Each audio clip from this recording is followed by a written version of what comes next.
Hello बेटा, कैसे हैं आप? आज का जो मेरा टॉपिक होगा, सबसे पहले मैं आपको बता दूं, मैं कविता तेवतिया, आप मुझे अच्छे से जानते होंगे बेटा। हमारा जो नॉलेज की स्टोन चैनल है उसको आपने देखा होगा पहले भी। और मैं बताऊं बेटा, बोर्ड के एग्जाम आने वाले हैं, ठीक है। और बोर्ड के एग्जाम में हमारा एक टॉपिक है जिसको मैं कंप्लीट आपको आज लेकर के आई हूं। आपको एक छोटी सी, ज्यादा बड़ी भी वीडियो नहीं होगी, उसमें कंप्लीट नरेशन बिल्कुल समझाया जाएगा। आज के बाद आपको नरेशन में कोई प्रॉब्लम नहीं होगी। नरेशन के सभी पार्ट्स आपको इजीली समझ में आएंगे। बस ध्यान से आपको थोड़ी देर हमारे साथ बने रहना है, ठीक है बेटा। ध्यान से देखिए।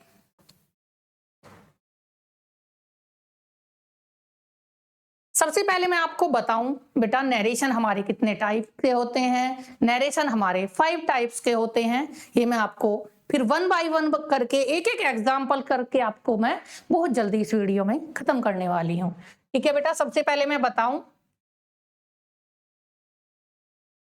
देयर आर 5 टाइप्स ऑफ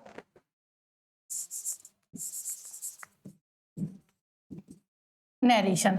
देखिए, नरेशन को हम रिपोर्टेड स्पीच भी बोलते हैं, नरेशन को हम डायरेक्ट इनडायरेक्ट भी बोलते हैं। आप कंफ्यूज मत होना कि नरेशन और रिपोर्टेड स्पीच और डायरेक्ट इनडायरेक्ट अलग नहीं होता, ये एक ही टॉपिक है, ठीक है बच्चे। अब ध्यान से आपको देखना है। देखिए, 5 टाइप्स कौन कौन से होते हैं। नंबर 1 टाइप होता है हमारा एसर्टिव। ये आर है बेटा, दोबारा से लिख देती हूं थोड़ा सा। Assertive, ASSERTIVE। और सेकंड होता है हमारा इंटेरोगेटिव।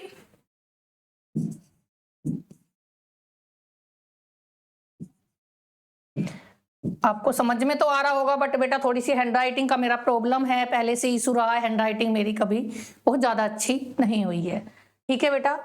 नंबर 3 हमारा इंपेरेटिव। इंपेरेटिव हुआ। नंबर 4 हमारा एक्सक्लेमेटरी।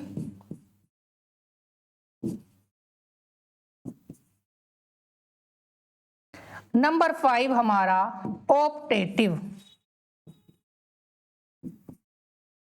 ऑप्टेटिव, ये 5 हमारे टॉपिक्स हैं जिसमें हम सारे नरेशन यानी कि कंप्लीट नरेशन आपको इसमें आज मिलेगा, ठीक है। बहुत इजी वे में मैं आपको पढ़ाऊंगी और आपको बहुत अच्छे से समझ में आने वाला है बच्चे, पर ध्यान से आपको देखना है।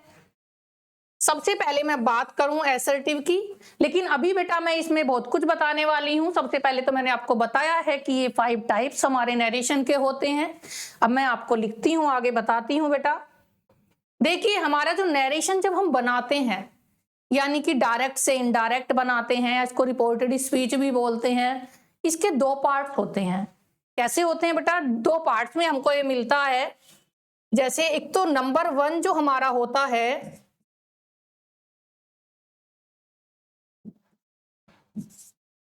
रिपोर्टिंग वर्ब होती है बच्चे। क्या होती है? Reporting verb. जो हमारे कोमे के बाहर वाला पार्ट होता है उसको हम रिपोर्टिंग वर्ब बोलते हैं, और जो कोमे के अंदर वाला होता है उसको रिपोर्टेड स्पीच बोलते हैं।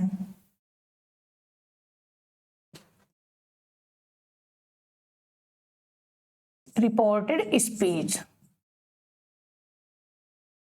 ये कोमे के अंदर होता है बेटा, ठीक है। ये आपको समझना है कि जो रिपोर्टिंग वर्ब है वो कोमे के बाहर होती है, और जो रिपोर्टेड स्पीच होती है वो कोमे के अंदर होती है, ठीक है। आई होप कि आपको समझ में आ रहा होगा बच्चे, बहुत ध्यान से देखना, आपको समझ में आएगा, ठीक है। अब इसके बाद में एक बेटा एक और टॉपिक, इसका पॉइंट है, वो जरूरी है बताना आपको। इसमें हमारे पर्सन्स भी होते हैं, जैसे हमारा फर्स्ट पर्सन। फर्स्ट पर्सन हमारा होता है, जैसे फर्स्ट पर्सन में कौन आते हैं बेटा? या तो आई आता है या वी आता है, ठीक है। फर्स्ट पर्सन हमारा होता है आई, और आई का ऑब्जेक्ट मी होता है, और आई का पॉजेसिव माई होता है, और वी हमारा सब्जेक्ट होता है, और अस हमारा ऑब्जेक्ट होता है, और हमारा पॉजेसिव होता है। ये तो हो गए हमारे फर्स्ट पर्सन। अब मैं बताऊं बेटा आपको, ये जो फर्स्ट पर्सन होते हैं ना, इनको हम जब रिपोर्टेड स्पीच में ये आते हैं तो इनको चेंज कर देते हैं। बट ये चेंज कैसे होंगे बेटा? ये चेंज होंगे according to subject, according to subject of reporting verb. देखिए रिपोर्टिंग वर्ब कौन सी है हमारी बेटा? ये है। और इसमें जो सब्जेक्ट होगा, सब्जेक्ट से ही शुरू होगी रिपोर्टिंग वर्ब। कोई सब्जेक्ट है जो कुछ बोलेगा सेकंड पर्सन से, थर्ड पर्सन से, ठीक है बेटा? तो सब्जेक्ट जो होगा ये उसकी अकॉर्डिंग चेंज हो जाएंगे, यानी इनकी जगह पर वो बंदा आएगा, उसको लाके बिठाएंगे जो इसमें सब्जेक्ट होगा। जब मैं आपको समझाऊंगी ना बेटा एक एक करके, सब आपको समझ में आ जाएगा। तो मैं ध्यान देना है कि फर्स्ट पर्सन अगर हमारा रिपोर्टेड स्पीच में होगा तो उस फर्स्ट पर्सन की जगह पर हम उसको लाएंगे जो इसमें सब्जेक्ट होगा। अब मैं आपको जब एग्जाम्पल दिखाऊंगी ना तो आपको बहुत जल्दी समझ में आ जाएगा। अब देखिए, अब जो सेकंड पर्सन क्या होता है बेटा? फर्स्ट पर्सन तो आई और वी होते हैं, लेकिन सेकंड पर्सन तो सामने वाला होता है ना, यू। सेकंड पर्सन यू हमारा ऑब्जेक्ट भी यू ही होता है बेटा, और योर हमारा पॉजेसिव होता है। अब बेटा इसको जो हम चेंज कर दे हैं ना, ये हमारा according to object of reporting verb. देखिए बेटा ये तो सब्जेक्ट की अकॉर्डिंग चेंज होते हैं जो इसमें सब्जेक्ट होता है, बट सेकंड पर्सन की जगह पर वो आता है ये अकॉर्डिंग टू ऑब्जेक्ट जो इसमें ऑब्जेक्ट होगा, यानी कि जो हमारे बिल्कुल कोमे के बराबर वाला ऑब्जेक्ट होगा, उसको लाकर इसकी जगह पर बिठाएंगे। ठीक है बेटा, आई होप कि आपको समझ में आ रहा होगा। बस ये ध्यान देना है कि first person change according to the subject of reporting verb and second person change according to the object of reporting verb. ये तो समझ में आया ना? यहाँ सब्जेक्ट होगा, यहाँ ऑब्जेक्ट होगा। सब्जेक्ट ने ऑब्जेक्ट से ही तो कुछ बोला होगा। ठीक है बेटा, ध्यान देना है बस। अब इनके अलावा बेटा हमारे थर्ड पर्सन कौन से होते हैं? थर्ड पर्सन होते हैं बेटा जैसे ही, शी और दे। अब देखिए बेटा ये चेंज नहीं होते कभी भी, ये ध्यान देना है आपको, ये कभी भी चेंज नहीं होते, नो चेंज। बस ये ध्यान रखना है आपको। ठीक है बेटा, आगे चलते हैं। आई होप कि आपको ये समझ में आ रहा होगा। बहुत इजी वे में बताऊंगी, सभी के एक एक एग्जाम्पल बताऊंगी और एक एक एग्जाम्पल में आपको समझ में आ जाएगा बच्चे। देखिए अब मैं सबसे पहले मैंने क्या बोला? एसर्टिव पढ़ेंगे बेटा हम। देखिए नंबर 1 पे हमारा था एसर्टिव, और एसर्टिव देखिए यहां आर है बेटा,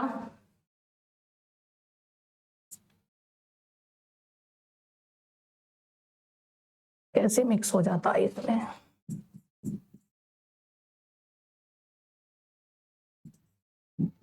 अब बनाइए आर। देखिए एसर्टिव में मैं आपको बता दूं बेटा, अगर हमें सेज मिलेगा तो हम सेज को चेंज नहीं करेंगे, हम उसको सेज ही रहने देंगे। ठीक है बच्चे, और अगर सेज टू मिलता है तो हम उसको टेल्स में चेंज कर देंगे, और से मिलता है तो से ही रहने देंगे, और से टू मिलता है तो उसको टेल में चेंज कर देंगे।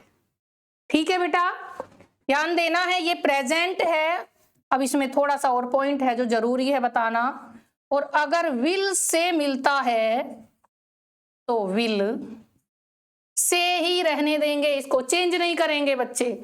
और एक बात और ध्यान रखनी है बेटा, अगर हमें एसर्टिव में ये मिलते हैं ना, तो हमारा जो मैंने अभी बताया था ना रिपोर्टेड स्पीच का पार्ट बताया था, तो रिपोर्टेड स्पीच को हम चेंज नहीं करते हैं। अगर वो प्रेजेंट है तो प्रेजेंट में रहेगी, पास्ट है तो पास्ट में रहेगी, फ्यूचर है तो फ्यूचर में रहेगी। कब? जब हमारी रिपोर्टिंग वर्ब जो फर्स्ट वाला पार्ट होता है वो उसमें ये दिए हुए हैं, सिर्फ उनकी जगह पर सेज की जगह सेज ही आएगा, सेज टू की जगह टेल्स आएगा, से की जगह से टू की जगह टेल और विल से की जगह विल से। यानी कि प्रेजेंट, इतना तो प्रेजेंट है ना, ये आप जानते होंगे, ईएस एस प्रेजेंट में लगता है और ये प्लूरल के साथ आता है से, तो इसमें एस एस नहीं प्लस करते हैं और ये फ्यूचर है।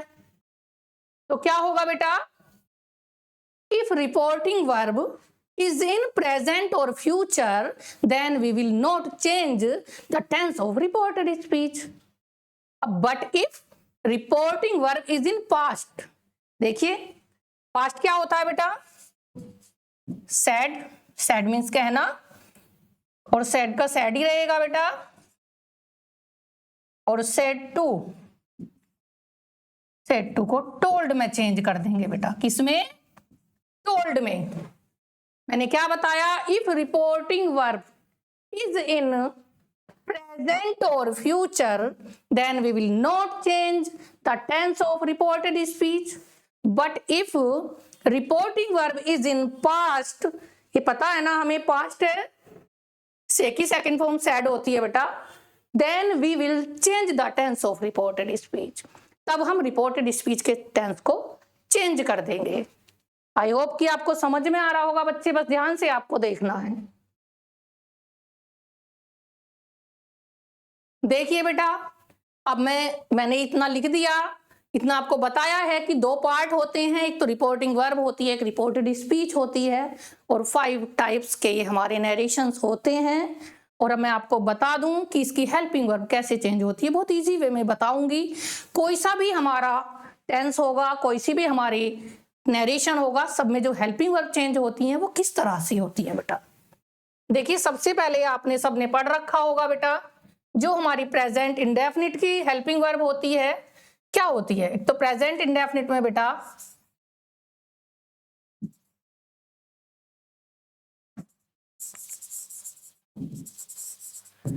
प्रेजेंट इंडेफिनिट का जो अफर्मेटिव होता है सब जानते हैं, उसमें V1 के साथ में एस या ES प्लस कर देते हैं। कब करते हैं बेटा, जब सब्जेक्ट हमारा सिंगुलर होता है, ये आप जानते होंगे, ठीक है।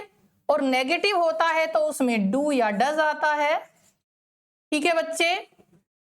लेकिन जब हम डायरेक्ट से इनडायरेक्ट बनाएंगे, क्या करेंगे, डायरेक्ट से इनडायरेक्ट बनाएंगे, तो हेल्पिंग वर्ब इनकी जगह पर क्या आएगी, प्रेजेंट इंडेफिनिट को पास्ट इंडेफिनिट में ले जाते हैं, यानी कि प्रेजेंट पास्ट में चेंज हो जाता है बच्चे।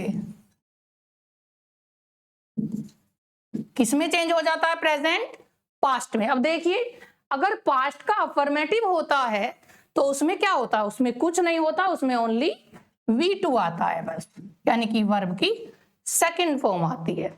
और अगर डू या डज मिलेगा बेटा तो हम ओनली डिड का यूज कर देंगे, ठीक है बेटा। ये ध्यान रखना है आपको, अगर डू डज के साथ में नोट मिलेगा तो हम डिड नॉट यूज करेंगे।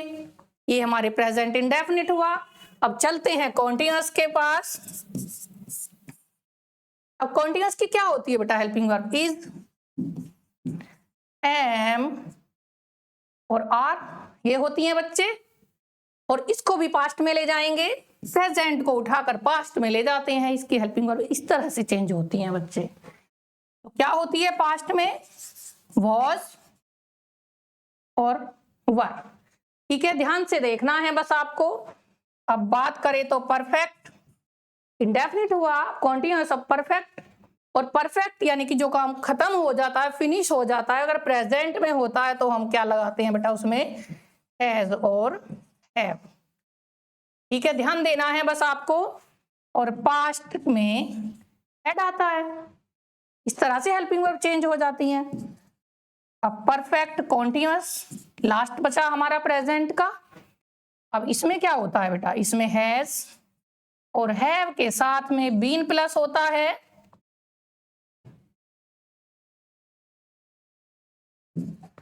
हैज और हैव, इसके साथ हम बीन प्लस करेंगे बच्चे। लेकिन पास्ट में क्या करेंगे, पास्ट में हैड बीन यूज करेंगे।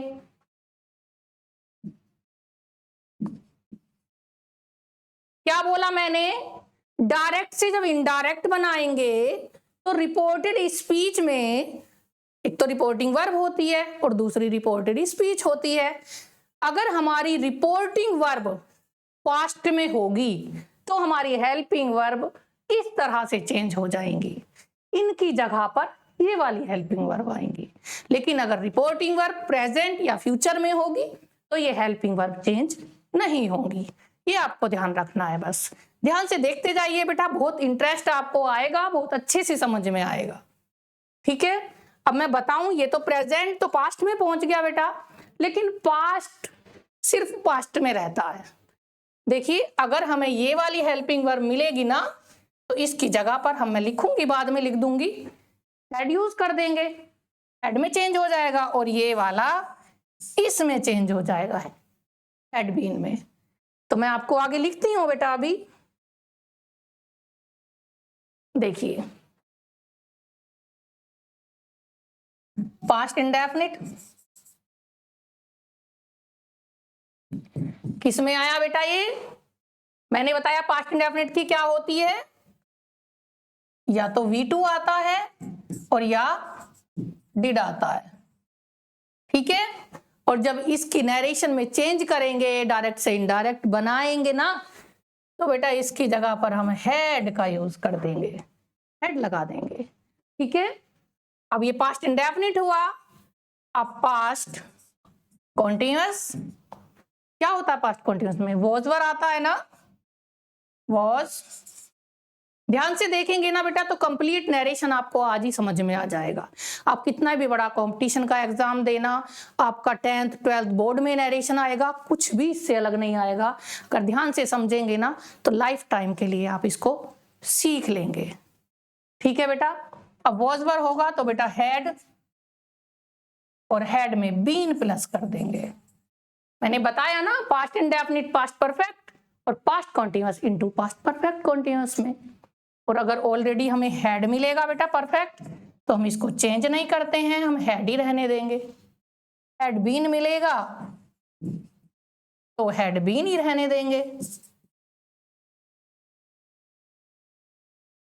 ध्यान से देखते जाइए बस। ठीक है, अब बची हमारी जो मॉडल वर्ब होती हैं, जो फ्यूचर की हेल्पिंग वर्ब होती है, जैसे को मॉडल और एक्सुलरी भी बोल देते हैं बेटा इनको। जब मैं मॉडल्स की अपनी लेके आऊंगी ना, आपको ये जो मेरी पढ़ाने का जो तरीका है तो उसमें जो मॉडल्स होंगे ना वो मैं इस तरीके से समझाऊंगी, आपको बहुत जल्दी समझ में आ जाएगा। ठीक है बेटा, अब देखिए, अगर कैन होगा, आपको कैन मिलेगा रिपोर्टेड स्पीच में। ठीक है, और आपको चेंज करना है, यानी कि डायरेक्ट से इनडायरेक्ट बनाना है, तो कैन को कुड में चेंज करेंगे बच्चे, और विल को वुड में, शैल को शुड में,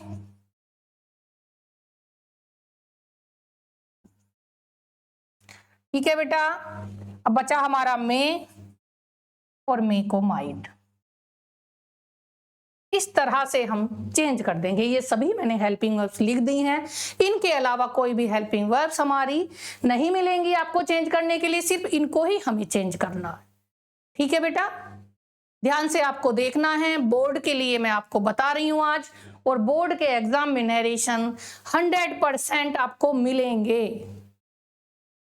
ऐसा नहीं हो सकता कि नरेशन नहीं आएंगे, 100% आपको बोर्ड के एग्जाम में नरेशन मिलेंगे। ठीक है बेटा, अब मैंने आपको इसका पूरा जो सिलेबस है, जो हमारा नरेशन टॉपिक है, उसके मैंने आपको सारे पार्ट्स बता दिए हैं, बट अब मैं आपको 1 बाय 1 करके इसको असर्टिव, इंपेरेटिव, इंटेरोगेटिव ये समझाने वाली हूँ। ठीक है बेटा, देखिए मैंने सबसे पहले क्या बताया, हम क्या पढ़ेंगे, असर्टिव। असर्टिव आप पहचानेंगे कैसे कि असर्टिव है, इंटेरोगेटिव है, इंपेरेटिव है, एक्सक्लेमेटरी है, ये पहचानने का तरीका मैं आपको बताऊंगी, बहुत इजी तरीके से आपको सब कुछ समझ में आ जाएगा। देखिए सबसे पहले मैं एग्जाम्पल लिखूं, एक एक एग्जाम्पल लिखूंगी, उससे ही समझ में आ जाएगा। जैसे आई सेड टू यू, मैंने तुमसे कहा। क्या लिख रही हूं बेटा मैं? एसर्टिव बता रही हूं आपको। आई सेड टू यू, यहां मैंने कोमा लगाया, इन्वर्टेड कोमा यूज किया, उसके बाद I said to you comma inverted commas he has gone to market। Close कर दीजिए कोमे में इसको। ध्यान से देखिए, एसर्टिव बेटा ऐसे पहचानेंगे अगर कोमे के बाद, ठीक है, सब्जेक्ट आएगा। क्या आएगा बच्चे? कोमे के बाद सब्जेक्ट आएगा, ठीक है, ध्यान देना है, तो वो एसर्टिव होगा। कोमे के जस्ट आफ्टर क्या आएगा? सब्जेक्ट आएगा। कैसे इसको इनडायरेक्ट स्पीच में चेंज करेंगे वो मैं आपको बताऊंगी। ये डायरेक्ट स्पीच है, इसको इनडायरेक्ट में चेंज करेंगे। उल्टा भी आ सकता है, वो मैं आपको बता दूंगी, बट पहले हमें ये ध्यान से देखना है, एक एक एग्जाम्पल सबका पढ़ना है। तो बेटा आई मैंने बताया, सेड टू को टोल्ड में चेंज करेंगे, आई टोल्ड यू। और ध्यान देना है बेटा, एसर्टिव में कोमे को हटाकर हम दैट का यूज करेंगे बच्चे, ये ध्यान देखना है बस आपको, क्योंकि कोमे के बाद अगर सब्जेक्ट आता है तो वो एसर्टिव है, और उसमें हम कोमे को हटाने के लिए दैट लगाएंगे। और दैट के बाद अब देखिए सब्जेक्ट आया हमारे। अब इसमें सेकंड पर्सन, अगर फर्स्ट पर्सन सेकंड पर्सन यहां पे होता, सपोज करो यहां होता ही सेड टू मी, और यहां आता यू, तो उसको हम चेंज कर देते, जैसे मैंने फर्स्ट पर्सन सेकंड पर्सन आपको बताए हैं बेटा। जब मैं इसके आज टॉपिक पढ़ाने के बाद ना, मैं कल आपको एक्सरसाइज लेकर के आऊंगी इसकी, और तब आपको पूरा एक्सरसाइज के द्वारा क्लियर हो जाएगा। तो दैट के बाद हमने ही लगाया, अब ही हमारा स्मॉल में आएगा बेटा, ठीक है, ध्यान देना है आपको। और हैज, देखिए हैज को किस में चेंज करेंगे? हैज को मैंने बताया ना, प्रेजेंट को पास्ट में ले जाएंगे। क्यों? क्योंकि यहां पर हमारा पास्ट है। अगर रिपोर्टिंग वर्ब पास्ट में होगी ना बच्चे, तो रिपोर्टेड स्पीच चेंज हो जाती है। और अगर यहां सेज होता या से टू होता या सेज टू होता तो चेंज नहीं होता, ठीक है। अब मैं आपको बताती हूं हैज को किस में चेंज करा बच्चे? हैड में, और हैड के साथ भी थर्ड फॉर्म आती है, gone to market. I hope कि आपको समझ में आया होगा बेटा अच्छे से। ये होता है एसर्टिव। एसर्टिव में कुछ नहीं है समझने के लिए, सिर्फ कोमे के बाद सब्जेक्ट आएगा, ठीक है बच्चे, बस ये ध्यान रखना है आपको।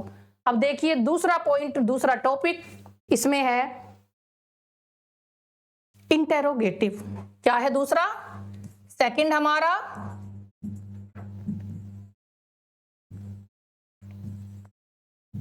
अब इसमें बड़े कंफ्यूज होते हैं बच्चे कि इंटेरोगेटिव कैसे समझ में आएगा।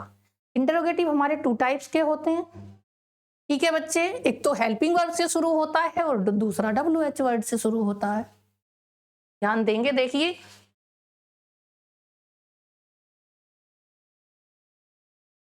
माई मदर सेड टू मी, क्या कहा मेरी मम्मी ने मुझसे? Comma inverted commas, have you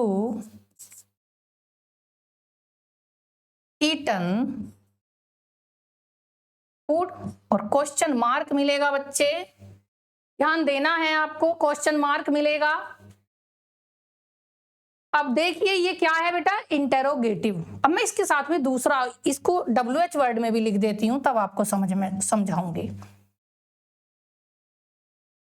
my mother said to me, comma inverted commas, why have you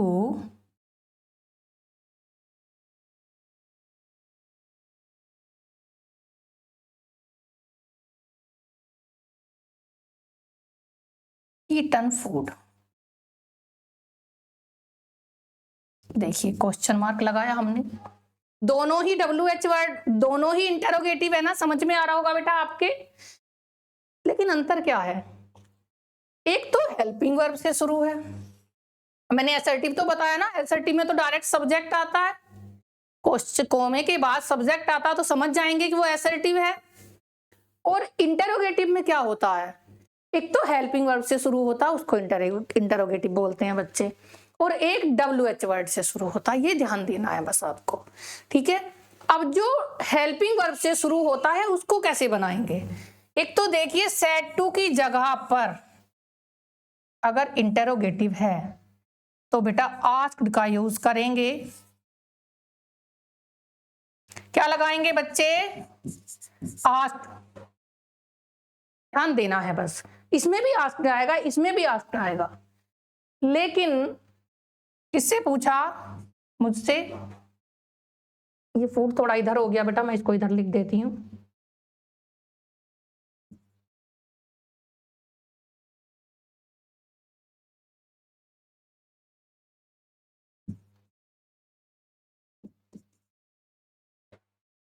coma भी गड़बड़ कर दिया।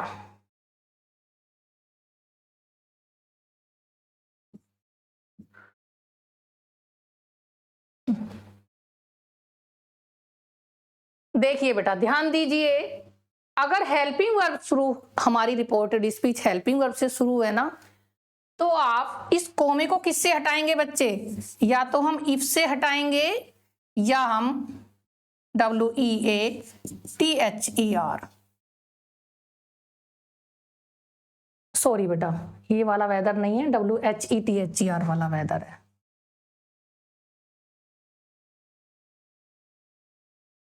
ठीक है बेटा, ध्यान देना है आपको, इफ या वेदर, ओके। अब भी गड़बड़ हो गया बेटा,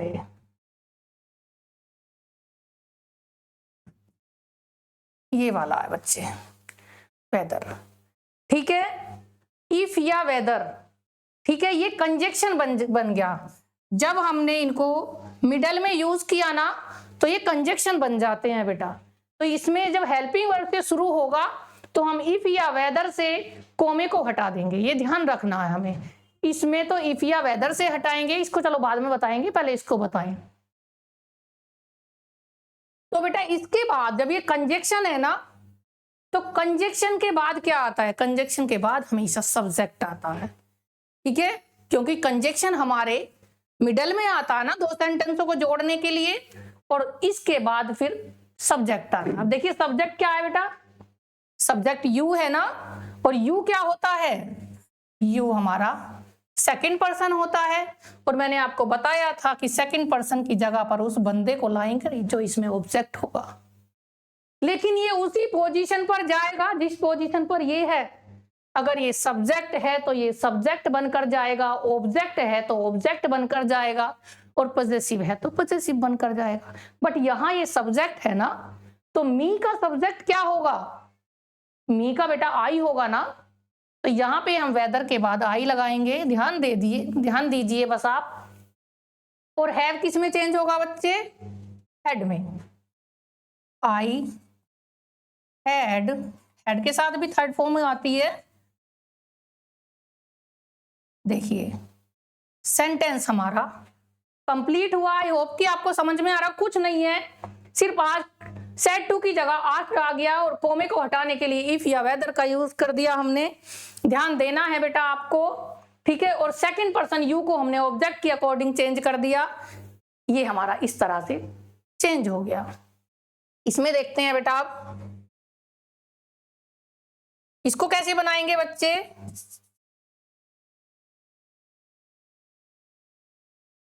इसमें भी आस्क्ड का ही यूज होगा।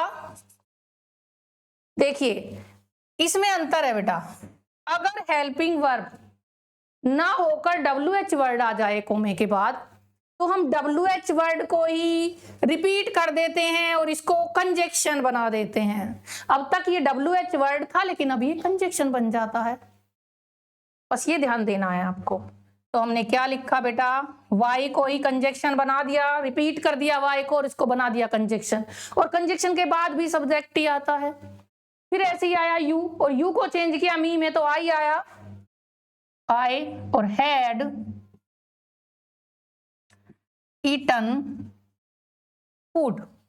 आई होप कि आपको बेटा समझ में आ गया होगा अच्छे से, आपको एसर्टिव भी समझ में आया होगा, आपको इंटेरोगेटिव भी समझ में आया होगा।